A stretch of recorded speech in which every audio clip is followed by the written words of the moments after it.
as perguntas e vamos, se possível, fazer logo 3, né? Melhor, né? Fazemos 3 e nós temos 3 aqui já. Então, atrás de você, o professor. Não, você. Richard. Tá bom. Richard Steffel, da UFRJ. Eu tenho um comentário e uma pergunta. O comentário é que, assistindo a apresentação da professora Tatiana, eu me lembrei do... Tá ligado. Eu tenho que botar mais perto. Eu me lembrei do livro Ócio Criativo, do Domênico De Masi, que ele diz que o local que ele reconhecia mais criativo no mundo era a Bahia. Eu acho que a senhora trouxe o exemplo aí. E a minha dúvida é para o professor Hélio, que tem uma dúvida que me perturba há muitos e muitos anos, e talvez o senhor possa esclarecer. É a respeito desse bacharelado interdisciplinar. Lá na UFRJ temos curso de engenharia de petróleo, engenharia de meio ambiente. Recentemente foi criado o curso de engenharia matemática. São coisas que, às vezes, eu fico pensando, há uma tendência de querer fazer a pessoa saber nada de tudo. Será que não seria melhor nós mantermos aqueles cursos tradicionais, engenharia civil, mecânica, elétrica, química, metalurgia, e promover atividades onde os alunos fossem forçados pela prática a trabalharem de forma interdisciplinar? E a palestra do professor Alessandro, no bloco anterior, já mostrou como a UFMG está fazendo isso aqui, através de grupos de competição, grupos de ação social, grupos que organizam eventos. Pelo menos é isso que tem sido a minha experiência lá na UFRJ, quando eu lido, e eu tive também a oportunidade de orientar alunos vindo desses cursos interdisciplinares.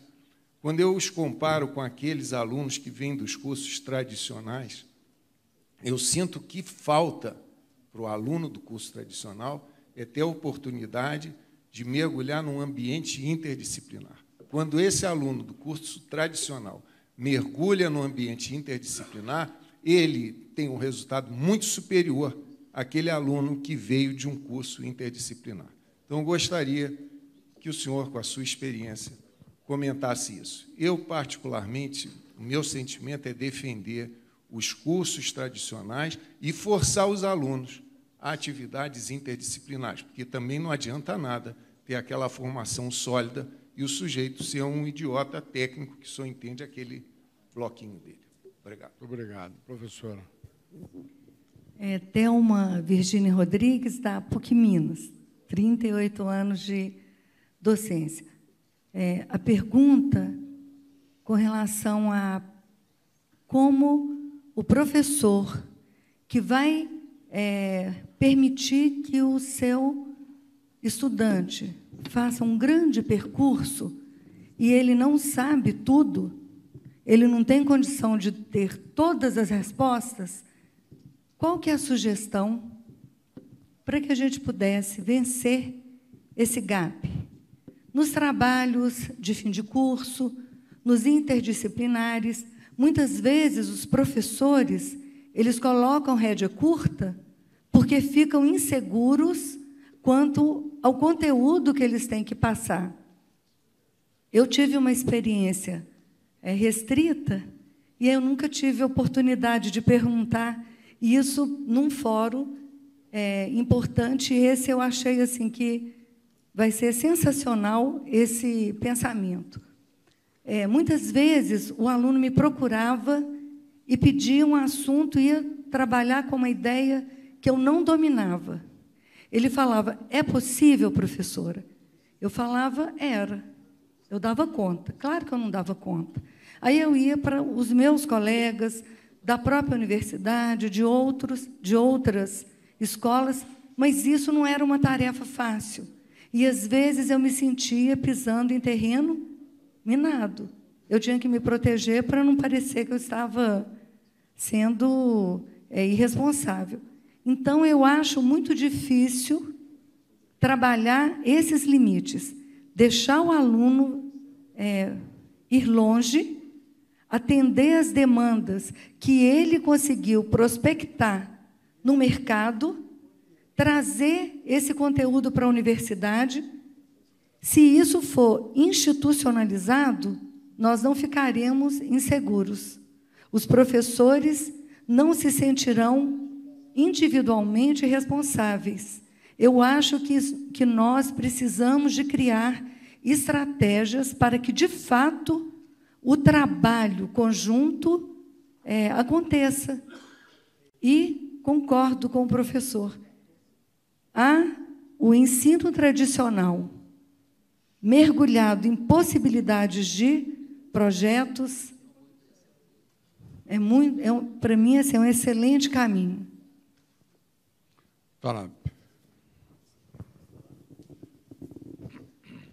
Tentar correr aqui. Primeiro, só um comentário. Eu faço terapia com os meus alunos.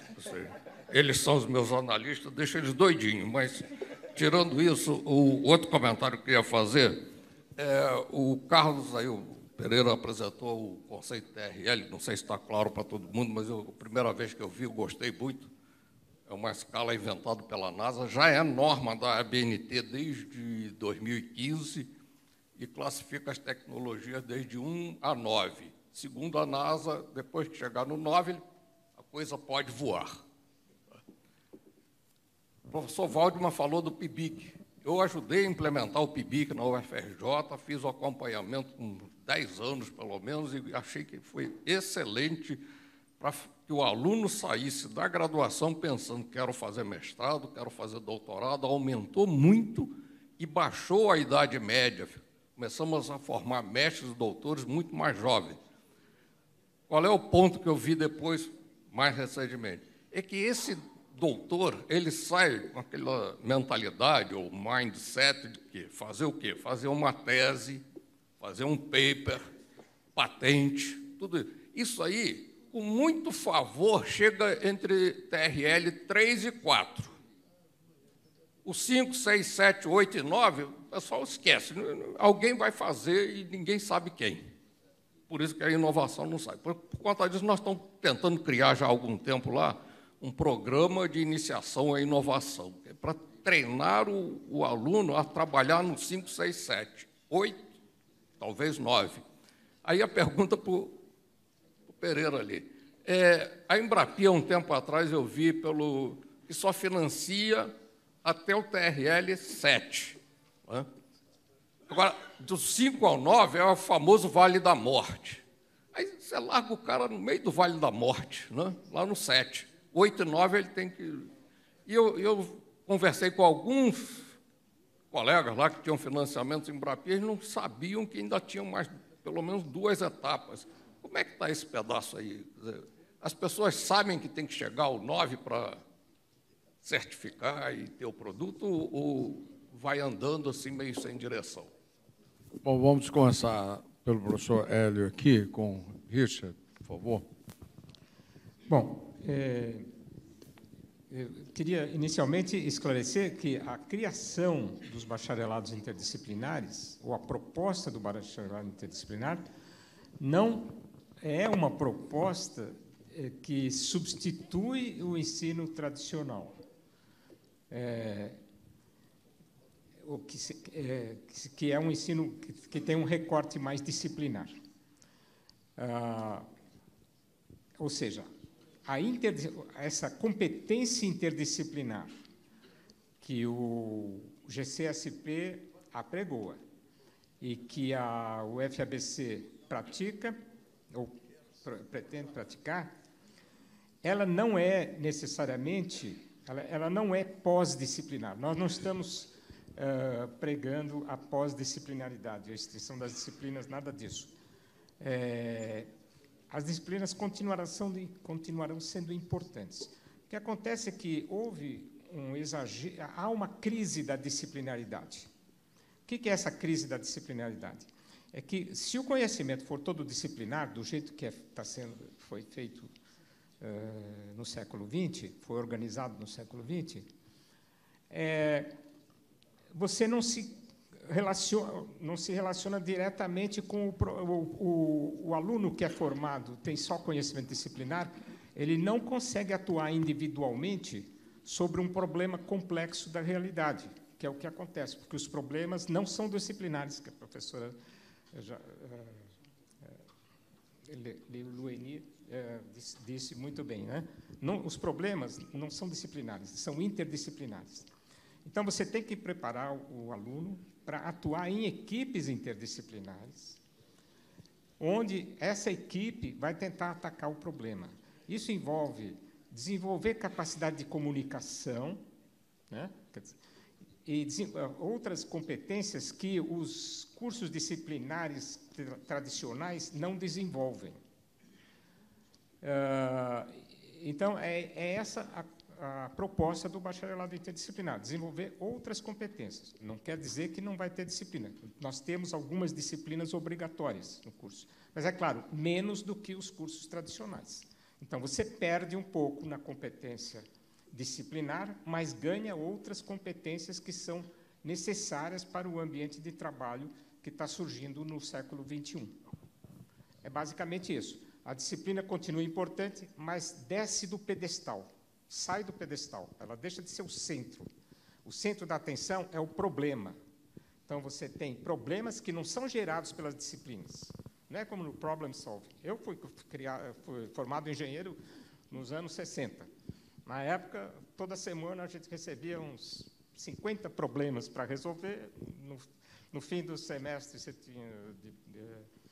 você tinha 500 problemas resolvidos. No fim do curso, você resolveu 5.000 problemas e você sai do curso achando que você vai resolver qualquer problema que apareça, e não é verdade, certo? Porque aqueles problemas são muito setorializados, etc. Então, a gente está querendo formar um outro tipo de indivíduo, respondendo a uma necessidade do século XXI. Obrigado. Tá bom. Nós vamos passar à professora Tatiana para responder, mas antes, aproveitar, se não me esqueço, há uma oferta para visitar o Centro de Microscopia, o professor Wagner, que está ali quem, né? Aqueles que se interessarem, é um centro multidisciplinar, né, que trabalha com diferentes áreas da UFMG e é um espetáculo. Quem quiser se aproximar um pouco da microscopia, inclusive aplicada à engenharia, né, poderá visitar, vale a pena. Então, o professor Wagner está ali. Antes de comentar o que foi colocado, eu só queria complementar um pouco o professor Hélio, só dar falar um pouco dessa experiência que a gente tem lá na UFB em relação aos BIs. Nós temos lá o BI, ele se encerra, né, no próprio BI, e depois os alunos podem escolher ir para a mesma área. Então, pode passar para os cursos do BI de Ciência e Tecnologia, os alunos podem, do BI, depois que forma, passar para uma das áreas, engenharia, arquitetura, física, qualquer uma das áreas de exatas. E aí 20% de cada oferecimento, né, desses cursos, 20% das vagas estão destinadas ao BI. E a gente tem recebido alunos do BI, que se formam no BI, e têm sido alunos excelentes, né? São alunos que chegam com uma maturidade maior, são alunos que chegam já com o foco do que ele quer fazer, são alunos que já passaram pelas matemáticas e as físicas, que é onde normalmente a gente tem a maior desistência dos cursos. Então, para nós tem sido uma experiência muito grande, apesar de ter uma briga enorme dentro da universidade por causa disso, mas para nós tem sido uma experiência muito boa os alunos que formam no BI e vêm para as engenharias. Têm sido realmente alunos muito, muito bons, né? Tem melhorado bastante os nossos cursos. Em relação ao comentário, eu concordo inteiramente. Eu acho que tem que haver uma decisão institucional para que a gente possa trabalhar os professores. Não podem ser ações isoladas, né? Tem que ser uma ação institucional, porque, senão, a gente não consegue... Depois que aquela pessoa sai, aquilo acaba. E isso não replica em todos os cursos. Então, eu acredito que a gente tem um trabalho grande aí, institucional, de trabalhar com as reitorias, com o MEC, para que esse tipo de ação seja mais valorizada e que tenham mais professores que achem que vale a pena fazer isso, não só porque vai dar o ponto, mas, se não tiver o ponto, muitas vezes ele acha interessante, mas ele não vai fazer. Ele prefere fazer seu paper, que para ele é mais fácil. Obrigado. Carlos Eduardo, por favor, uma questão do Watanabe. Primeiro, eu quero só comentar justamente o que você falou, que eu acho que é bem importante, essa questão do professor não ser visto como o superpoderoso, que sabe tudo, que não pode dizer que não reconhece. Eu acho que um ponto-chave que tem muito no que você falou, né, dessa questão de saber lidar com pessoas e mostrar que ninguém sabe tudo, ainda mais hoje em dia, nessa questão, e poder explicitamente dizer isso. Se o aluno faz uma pergunta que ele não sabe, simplesmente dizer, não sei, mas vou pesquisar, vamos junto, ver hoje e justamente fazer isso. Eu tive uma experiência bem interessante nesse ponto. Eu fiz doutorado na Alemanha, e, na época, parte de controle e automação, e eu me lembro que estava logo depois da reunificação, então tinha muito, no instituto que eu fiz lá em Stuttgart, parceria com professores da Rússia, e era interessante justamente ver que a matemática, a parte teórica muito forte. E eu me lembro que, numa das palestras, ele fez uma apresentação sobre um sistema não linear, com várias variáveis todas, enfim, aquilo que, depois de 10 minutos, eu já tinha me perdido, ficou mais uma meia hora falando, aí, no fim, alguma pergunta, e meu professor levantou a mão, meu orientador, e eu pensei, pô, ainda bem que eu não sou orientador, tem que fazer uma pergunta que fria, né?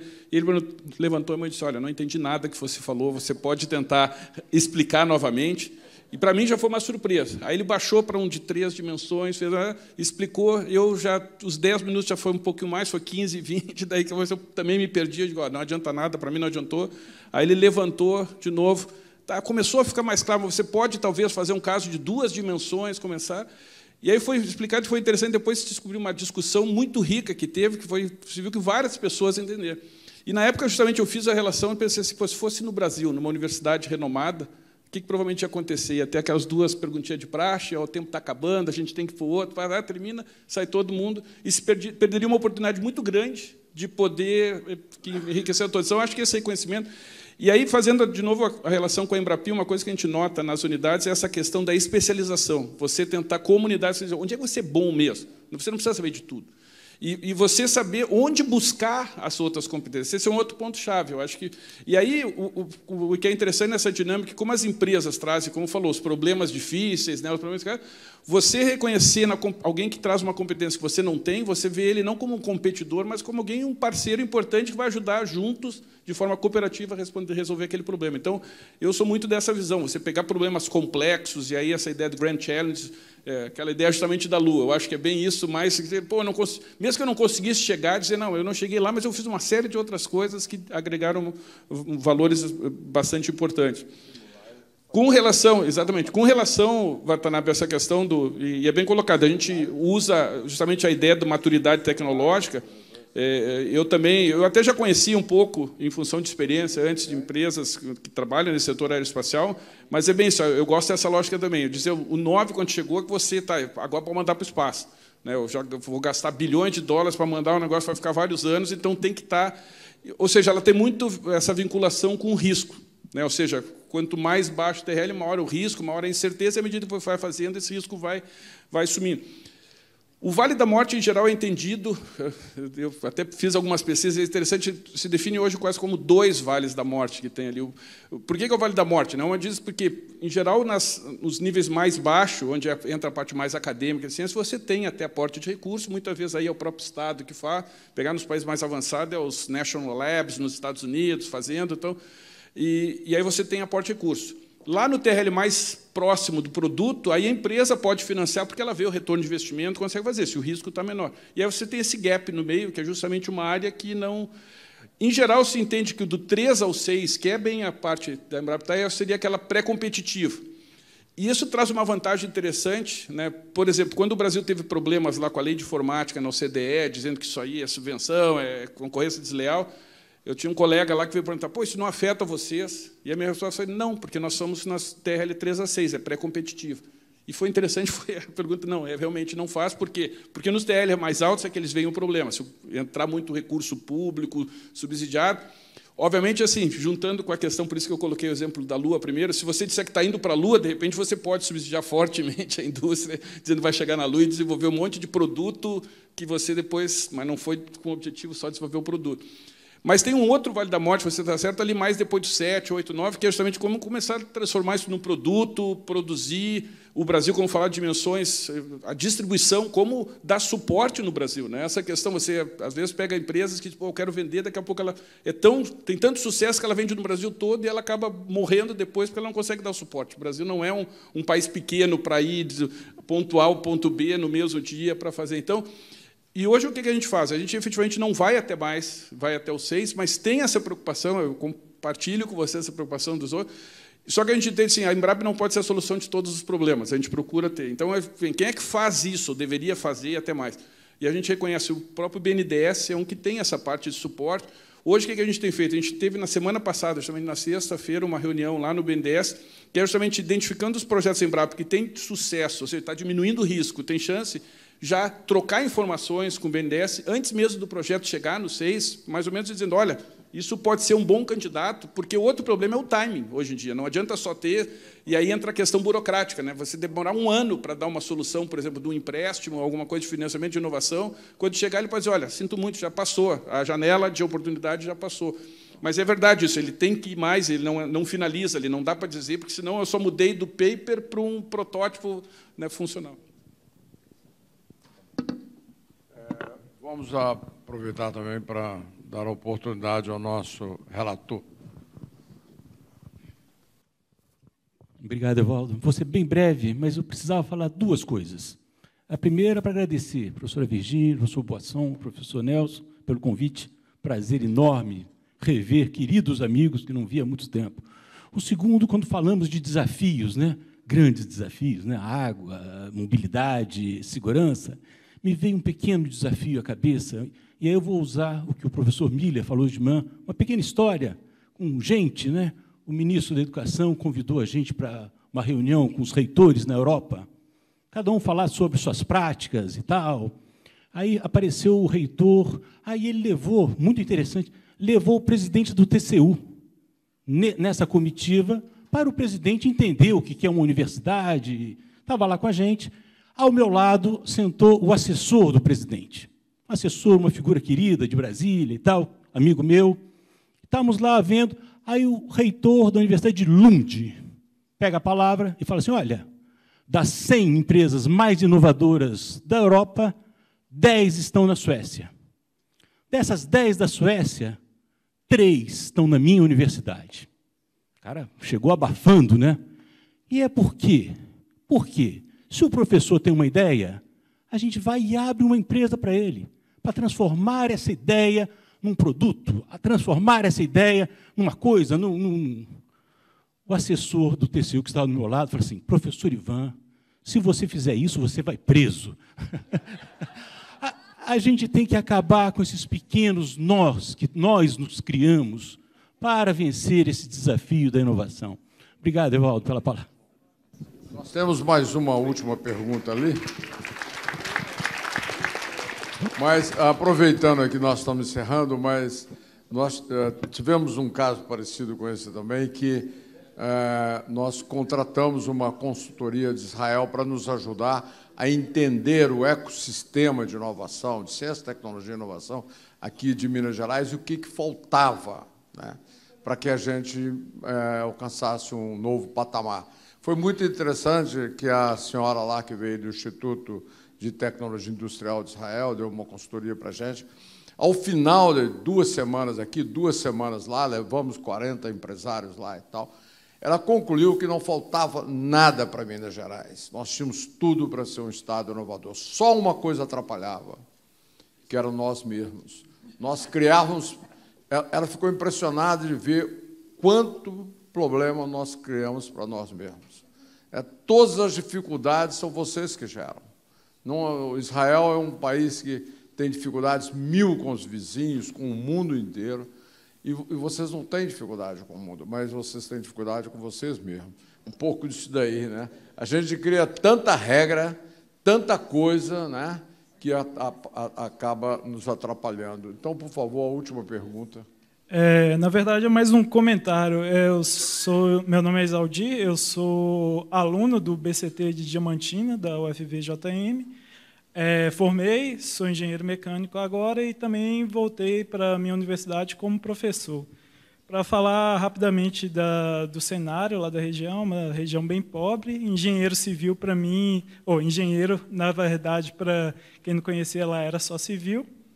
E quando eu comecei o BCT, eu falava que, caramba, essas matérias de biologia numa grade de um curso de engenharia.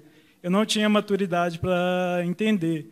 Mas, hoje em dia, agora que eu já formei, eu já vi que o engenheiro mecânico ele não atua só na área mecânica, pode atuar na área biomecânica, também na área social, empreendedora. E acredito que o BCT foi um grande passo para começar esse Grand Challengers aí da humanidade, que na verdade, já entra com a interdisciplinaridade. E o engenheiro que se forma também no BCT, ele vai ser um canal de comunicação entre as áreas não correlatas, por exemplo, medicina e engenharia, que geralmente não se comunicavam, hoje em dia agora podem se comunicar por causa dessa interdisciplinaridade.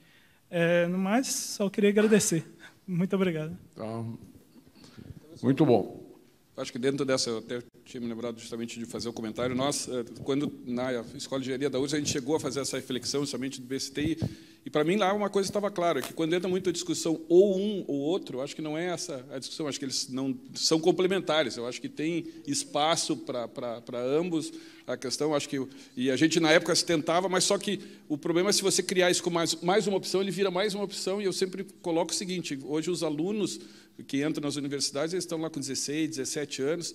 Se você perguntar para os professores, algumas vezes, a diferença do curso de engenharia elétrica, do controle e automação, da mecatrônica, todo, ele não consegue explicar. E o aluno ele tem que fazer a opção por um daqueles cursos e está jogando fora, daqui a pouco, alguns anos da carreira dele até conseguir. Acho que isso tem que ser um pouco do cuidado, né, de a gente ser mais... Bom, então, ao encerrar, nós gostaríamos de pedir uma salva de palmas para a professora Virgínia, por todo esse trabalho de nós estarmos aqui hoje. Muito obrigado a todos.